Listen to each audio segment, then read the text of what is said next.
Hatupatu's rock, known to Māori as Te Kōhatu or Hatupatu, stands next to the highway just north of Ātia Muri. It is a rock of great significance to Māori and is associated with an exciting story.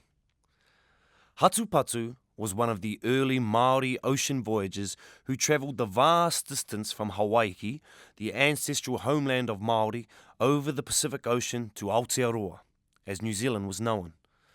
Hatupatu travelled in the Arawa canoe, whose people later settled in the Rotorua area.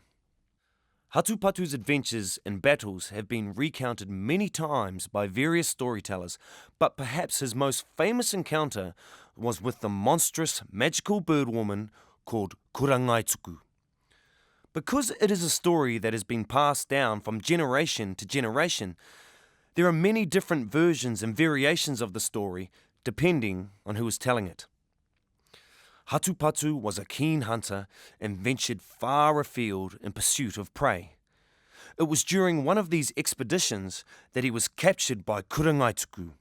Her name means kura of the claws, and she was feathered like a bird with long claws and a sharp beak. Kurangaituku took Hatupatu to her lair.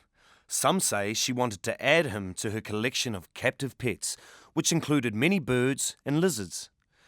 She also collected beautiful weapons and cloaks, including ones made out of the skin of dogs. One day, Hatupatu made his escape while she was out, taking several of Kurangaituku's precious possessions with him. But one of the birds escaped and alerted Kurangaituku to her captive's escape. She returned and took off after Hatupatu, and an epic chase began. When Hatupatu reached the clearing, he found his way barred by a huge rock. So screamed for the rock to open up. "Mā titi mā tata," he yelled.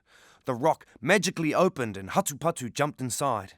As the rock closed again, Kurangaituku tried to get him and desperately clawed at the rock, but she was unsuccessful. Hatupatu was safe inside. When Hatupatu thought the coast was clear, he came out from the rock and headed towards Makoia Island, where his parents lived.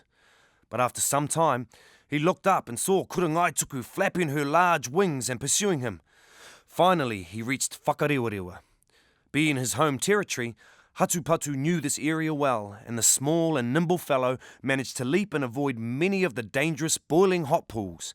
The large and ungainly Kurangaituku was not so lucky. She fell into one of the hot pools which took her down into the boiling water beneath the earth, and she was never seen again. Hatupatu's rock stands as a memorial to his impressive escape from Kurangaituku. Sometimes passers-by leave offerings such as sprigs or fern or manuka and food at the rock. Today, you can see big scratches on the face of the rock. These are believed to be the long claw marks that Kurangaituku made as she tried to open the rock to get Hatupatu.